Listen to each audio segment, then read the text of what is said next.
Welcome to Wine Soundtrack USA. Listen to the passion with which producers narrate their winery and their world in 30 answers. Discover their stories, personalities, and passions.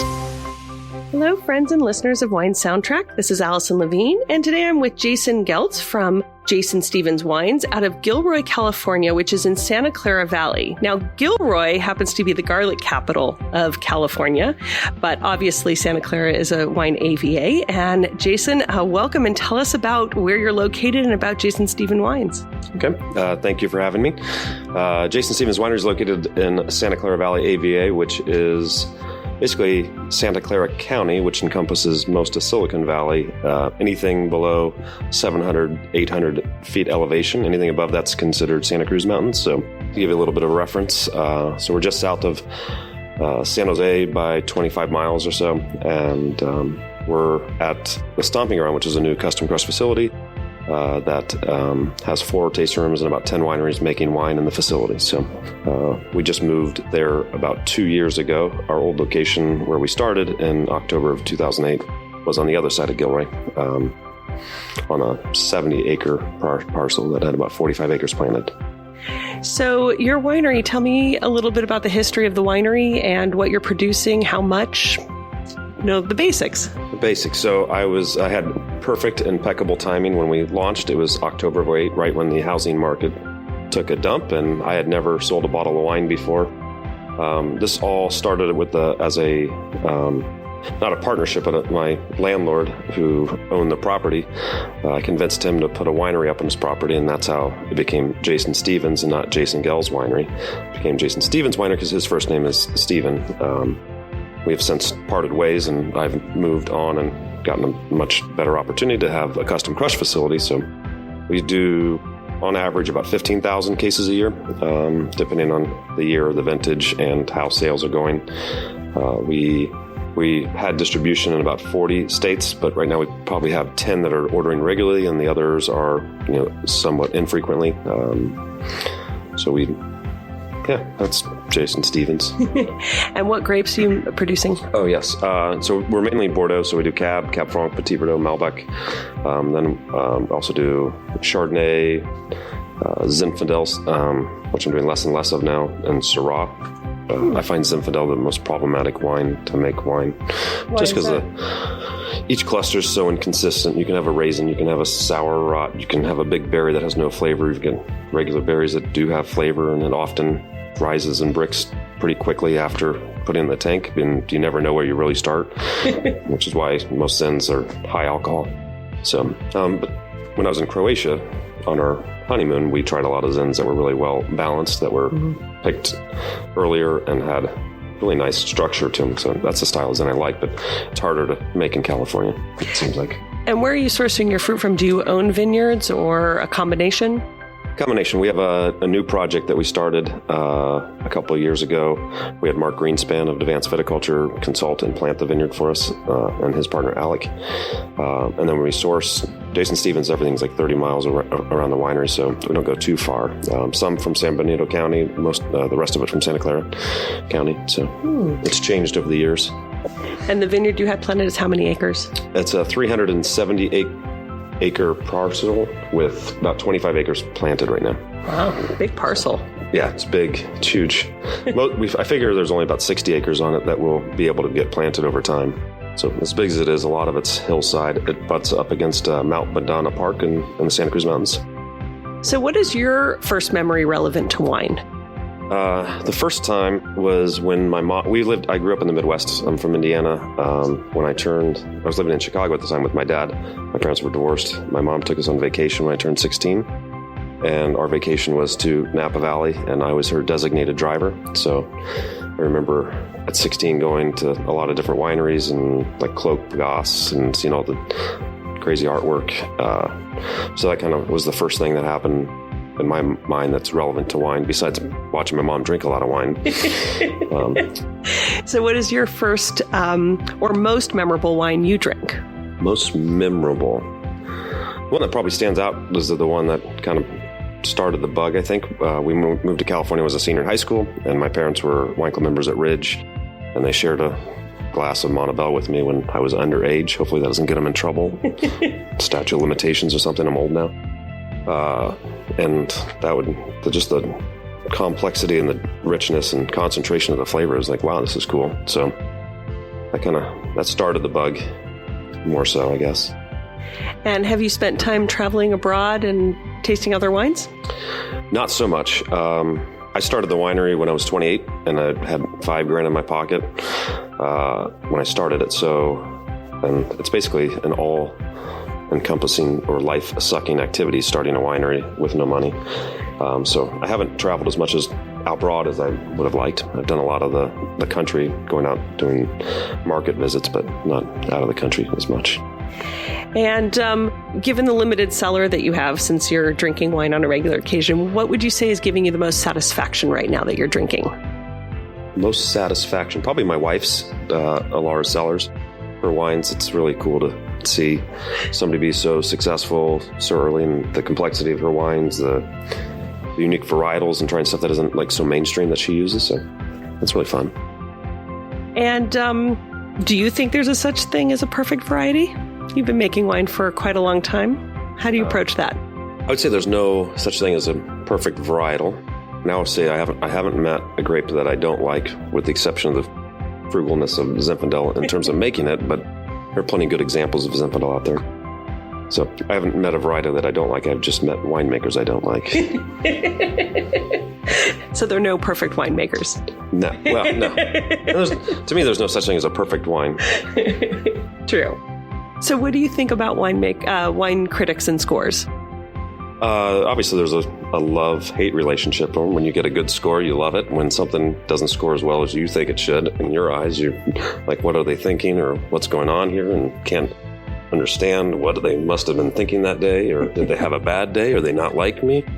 But I think it's part of the whole thing, because there's a vast variety of wineries out there and brands, and it's a good tool to help consumers figure out what they may or may not like. So it's a necessary evil, and that's not always evil.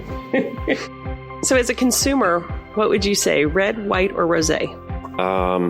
So in the summertime, I drink a lot of rosé during the day. Pretty much anytime the sun goes down, I'm drinking red. And once I go red, I don't go back.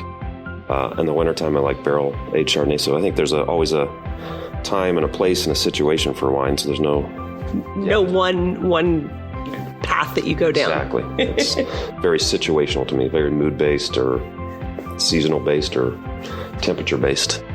And how do you approach food and wine pairing? Do you feel that there are hard and fast rules? Do you think that white wine and fish, red wine and meat, and don't break the rules?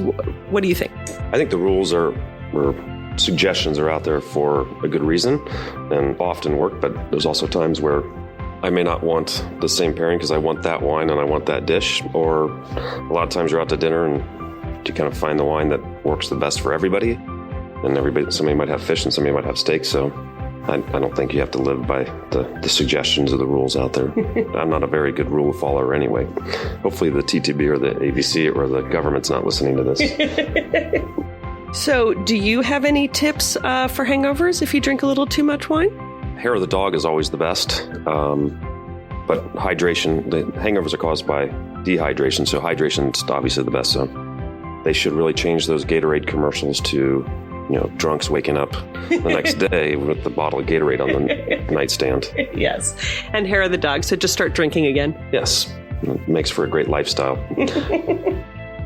So, space aliens land on your property. You're welcoming them. What wine of yours would you present them with?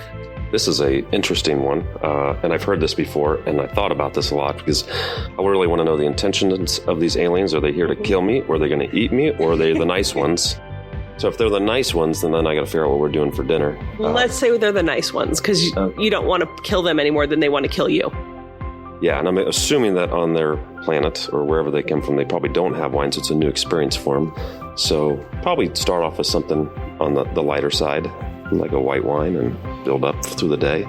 So which of your wines? Probably the rosé. I said white, but pink counts. Yeah. And it's a rosé of what grape? Sangiovese and Grenache. Okay. And what do you think a non-drinker loses out on by not tasting your wines? And these poor aliens that don't taste it, or just any average consumer? I think the wine's a fun, it's like art, so it's very, there's a lot that goes on to it, and you get to taste all kinds of unique flavors. I think wine is like the most incredible fermented thing out there, because there's nothing else that you ferment that can taste like so many other different things. Where you ferment a strawberry, it tastes like a strawberry. Mm-hmm. A grape can taste like a strawberry, a cherry, it can have tar-like qualities. So I think that's the incredible thing, the experience that you get with all the different flavors. So. And with your wines, what sort of style would you describe your wines as? Jason-Stephens wines tend to come off kind of a cross between old world and new world. There's definitely the fruit there, but they've got stronger acidity than some Californians. Big tannins, but very smooth tannins, so they're not like the really palate drying ones, although sometimes there's a wine that has a little bit more drying than others, and very food friendly. So you've been doing this for a while. I know that you were a home winemaker prior to becoming a professional winemaker, and you've got a good decade under you here. Do you think that there are more things that vary from vintage to vintage, or do you see more similarities? It's both, really. I think we're gifted in Northern California with very consistent climates. I mean, a bad year for us is where other parts of the world, that's like every other year, and they have severity, where a bad year for us isn't that bad. So there are differences every year because of the climate, but we're pretty consistent too, so it's kind of nice. That's why I think it's probably the best growing region in the world. And what about for harvest? Do you have any good luck rituals that you have when you're getting started? I wouldn't call them rituals. It always seems at the beginning of harvest something bad happens, and that kind of sets everything off and just get to laugh at it. A couple years ago, I was towing about 10 tons of Pinot Grigio, went around a corner, and all of it ended up in the field with the trailer tipped over. Always something breaks. One year we got broken into, got robbed. Ooh. So I always look for the first thing to go wrong, and then after that, then I know that everything's going to be all right. So, I often ask people if they capture any signs or omens that will predict the outcome of a harvest. Would you say that if you don't have some major catastrophe, you won't have a good vintage? I hope not, because I would like a normal year where something starts off good and just stays good throughout the rest of the year. But so hopefully there's not that. Well, I hope you don't have any negative signs either. So, do you spend time in the vineyard talking to your grapes or in the cellar? Do you play music to them? Do you have conversations? How do you interact with your wine, if at all? Mostly eat the grapes, but we are always playing music in the cellar. Since we've moved, we haven't put the music on the outside, but there's normally music playing, and I've got one rule that heavy metal can be only on one day a week, because we've got one guy that likes heavy metal and heavy metal only, so. And that's because you think if it's too much, it'll disrupt the wine? No, it's that it's a little much all the time. Like a song here and there is great. Like I like all genres of music except for polka. But after that, I can only take so much heavy metal. I'm sure the wine appreciates that too. So some people read the tea leaves at the bottom of a cup to predict the future. If you could read the bottom of a red wine glass, what would you want it to tell you? That all the debt will be paid off with the winery soon. That's a fair thing to ask for it to tell. So when you were little, what did you want to be when you grew up? When I was in, I think, 4th grade, Top Gun came out, and I think I watched the movie 100 times. So I wanted to be a naval fighter jet pilot, and that didn't work out so well. But making wine doesn't seem like a bad second option. Yeah, I've gone through a lot of different, I think, professions, and this is the one that works the best for me because it's socially acceptable to drink while you're at work. And you're not stuck behind a desk all day. Yes, and I'm not behind the computer all day. And when you're not working, how do you spend your free time? So when my wife and I have days off, we tend to find ourselves going wine tasting. So it sounds boring, but we really like wine. So there's winemakers that drink beer during harvest, and we drink wine. So, and hence why you don't have a cellar. Correct, because when we buy something, it's all gone shortly thereafter. So do you do any sports? And if so, anything in particular? Not since I started the winery, but I used to go backpacking. Downhill snow skiing was my favorite thing in the summertime, water skiing. But all those activities have since ceased. Yeah, wine kind of took over your life. Yeah. And for a really romantic evening, when you do take those or make time for them, what wine would you be ordering? So what I like to do when we go to the restaurants is ask the som for something new or unique, something that I haven't heard of, because I think wine is all about the experience and trying new things. So the restaurant that we frequent, Odium in Morgan Hill, we've got a great som, and he's always got new stuff on the list. So it's about trying something new every time, hopefully something I've never heard of. I think that makes for really romantic evenings, to try something new. Yeah, not necessarily to repeat something, but to open up your mind to something else. So what is the best piece of advice you've ever received? Best piece of advice? Probably watch your cash flow in this business. That's always good. And sell the wine because the next vintage is already on its way. It's all business stuff because that's the hard part. The making the wine is very fun. That's where all the excitement comes from. And I don't want to say that it's easy, but if the grapes are coming good, it's really fun to taste the stuff and see how the wine transitions from grape to juice in between. Mm-hmm. But the business side is the challenging aspect of this. Yeah. And if you could offer a piece of advice to our listeners today, what would you tell them? Try lots of different wines from different regions, and don't always go by the critics or the judge, the wine reviewers, or at least find a wine reviewer that has a similar palate to you, because the scorers and awards don't always correspond to what your palate says, because it's very individualistic, like art. Mm-hmm. And what would you say to date is your proudest achievement in your work? I think the day opening the winery was very exciting, like accomplishing that. Moving the winery, I've built 2 wineries now, so that's good. But the first day, I think, is the most exciting. Like, that's like, wow, I did it. I made it somehow. And 10 years later, here you are, so... Sometimes it feels like 20. So do you think we'll still be drinking wine in 200 years' time or 1,000 years' time? I think so. I mean, it doesn't matter what health report is saying it's bad or good. People still drink it, and it's enjoyable. Winemaking's the second oldest profession after prostitution, so I think it's here to stay, because both of those are going to stay. So complete the sentence. A table without wine is like? Just no words. A beach without sand. It's a good one. I actually have heard that only once before. On the same question? Yeah. Oh, did I copy somebody? No, not. Okay. I mean, you wouldn't know, but I'm just saying it's a perfect analogy. I agree with it. Just emptiness. Yeah. So, on that note, you're in a restaurant and there's a bottle of wine on a table, as there should be, and there's a famous person sitting there drinking it, and the paparazzi capture this, and in the photo, your bottle of wine is that bottle of wine. Who would you want that person to be? Probably Anthony Bourdain. Especially now, it's what happened. It would be cool to have him back, and somebody that can talk about flavors and food and wine and all that. And give context to it, probably in some really cool restaurant somewhere. Yes. So tell me, you're heading off to a deserted island. What are 3 wines you take with you? The 3 largest bottles possible. So hopefully palate has to take a palate to move it. Like winery specific, or are we talking about varietals? That's up to you. Yeah.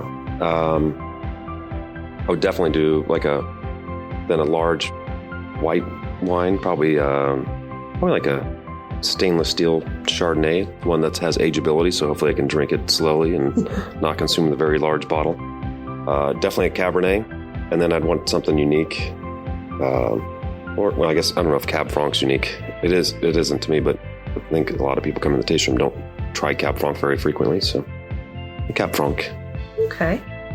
So now, just with the Cab Franc, is you say a lot of people haven't explored, but you've had the pleasure, and obviously being one of the main grapes in Bordeaux, is there a particular place in the world you'd like to explore, such as Bordeaux, or is there somewhere else that's on the top of your bucket list? I did Croatia, which was eye-opening because it was not a region that I would have thought of as wine region. So I think I would stay away from like France and Italy that is so prevalent. And I can try the wines pretty easily at grocery stores around our house, like pick them up. So try something more unique, a wine region that, I don't know, Bosnia, Africa, South Africa. Lots of places to choose from. Yeah. I had an Indian wine once. That was interesting. And I think, I think the world is trying different wine or grape growing in different regions. So I know like China's trying, so it'd be really interesting to see how those are progressing. I was on the East Coast once and had a Cab Franc from Virginia, and I thought it was amazing. So anything that stands out. Yeah, so you just got to get on the plane and start traveling. Yeah, just not going to go to France or Italy for wine. To me, it's boring. It's like everybody talks about those all the time. I want something nobody talks about. You like the different and unique. Yeah. Well, let's talk about a little wine and music and finish this off here today with the music that you think of when you're drinking a Cab Franc. Huh. Would that be like a Dean Martin kind of approach, or kind of like the Rat Pack? Mm-hmm. Classy, okay, but got some, still got some vibrance to it. And that stainless steel Chardonnay that has lots of aging potential. That high acid, some definitely like alternative rock, something by like Chris Cornell. Let me think of another grape. Let's see. We were talking about, how about that a Ridge Montebello, one of the first wines that you were introduced to? I know you didn't get to drink it the first time when you were 16, but I know you revisited it later. That would probably be more like jazz. There's a lot going on in that with the different components that they put in, and you can taste all the nuances. So, and jazz is like one of those things that all those instruments playing together, but they're all actually just kind of playing separately and not hearing each other. So maybe jazz. And let's finish it off with your rosé, your Sangiovese Grenache rosé. The first song that comes to mind would be like, what was the guy's name? Will Smith's like Summertime song. I drink a lot of the rosé in the summer. It's like Kool-Aid for me. Well, then that's the perfect song for it. Exactly. Well, Jason, thank you so much for joining us today. And before we go, if you can just remind our listeners where they can find your wines and how they can visit you.